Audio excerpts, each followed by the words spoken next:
Now, in probably one of the most ironic parts of this whole thing, his roommate, this whole thing just sounds like a satire. Scam Sam might be stuck in jail, and this prison consultant kind of sounds like a goofball. Dollars for cryptocurrency, which honestly looks really disgusting. Welcome back, guys. Hope you're having an awesome weekend with your friends and your family. As a great man, Tim Collins, once said, there's always a reason to be thankful unless your name is Sam Bankman Fried, because the man is now forced, instead of trading dollars for cryptocurrency, he's now trading favors and services by his inmates. And he's trading fish pouches. This whole thing just sounds like a satire. Now, in probably one of the most ironic parts of this whole thing, his roommate, El Presidente de Honduras, the former president of Honduras named Juan Orlando Hernandez, who was also extradited to the United States, just like Sam, and pleaded not guilty. This guy is awaiting trial because he accepted financial bribes. Now that's ironic because Sam, in March, he's going to be on trial for campaign finance violations, all thanks to his mother, which one could interpret are political bribery. And he's sharing a cell, a dorm, with the very type of people that he was trying to buy out. But apparently it did not work out for Sam because his donations were not enough. So El Presidente de Honduras,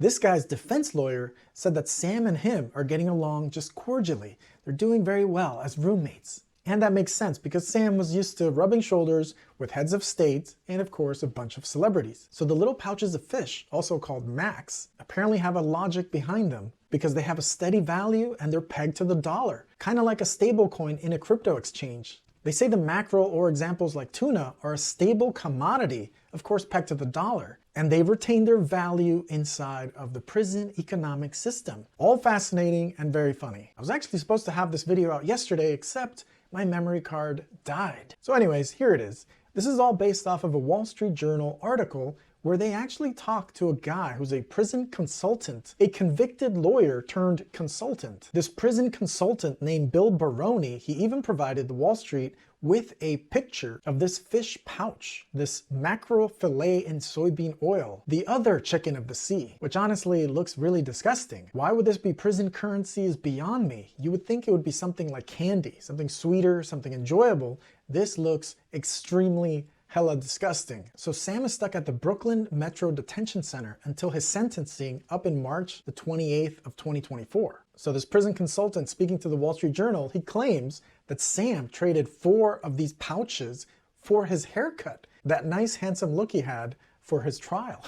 Now, Sam's lawyers famously complain about the jail not serving him his vegan meals. But apparently Sam has no problem using fish and meat as trading currency at the jail to trade for services. So apparently these mackerel fish packets known as Macs have replaced cigarettes because, of course, cigarettes are banned and smoking is banned inside of jails. Therefore, Scam Sam has mastered the prison economy, which are these fish pouches. Now on the plus side, the taxpayers are actually not on the hook for these little fish pouches. The inmates buy them from the commissary inside of the jail, where they can get toiletries and they can get food items, and also even like MP3 players. Now that begs the question, how does Sam or another inmate pay for this? Well, it could be through the lawyers providing the money, or even his parents providing the money. Speaking of his parents, he's only allowed non-attorney visits once per week. But apparently due to staffing shortages, sometimes they get canceled last minute. They do say that Sam is allowed a specialized laptop. This way he can review his legal materials, legal documents for his case, that he and other inmates actually go into a room that has plastic dividers, kind of like cubicles in an office,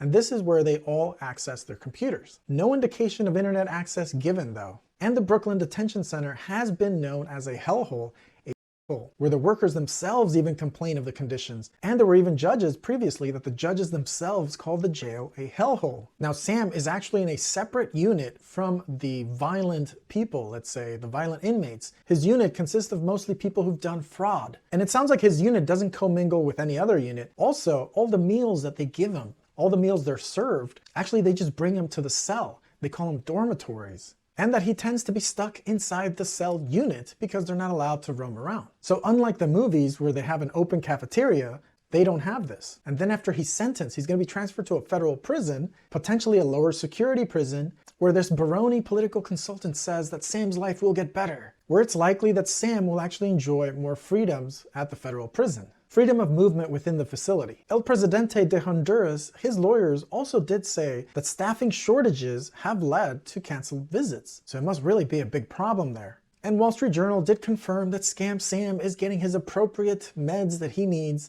and of course his vegan meals. So the commissary, I was actually surprised some of the items they can get.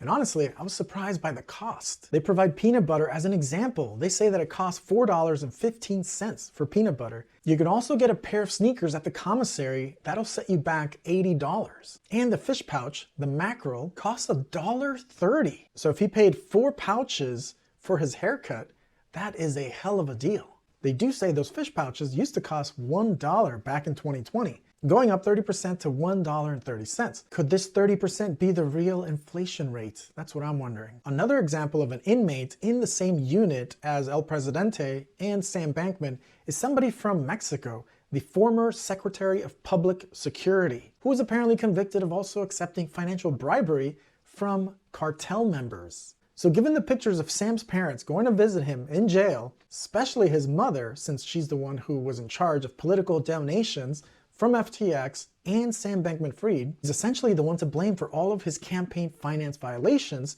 that he's going to be on trial for in March. Absolutely wild. So his sentence comes up in March 28th of 2024, facing up to 115 years. On top of that, his trial for the campaign finance violation starts around March as well. All thanks to his lovely mother, Barbara Fried. Let's say he gets sentenced 40, 50 years in March.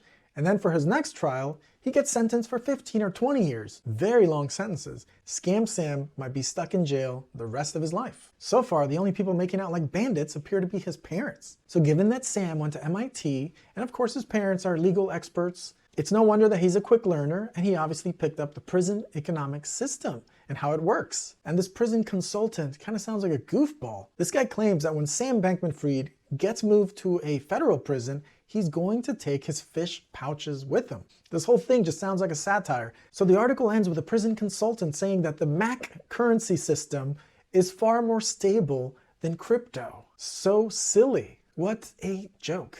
But anyways, I'll leave the video here, guys. Thanks so much for joining. As always, the best part is your insightful comments. All right, guys, please don't forget to smash the like, subscribe if you haven't, and I'll see you in the next one.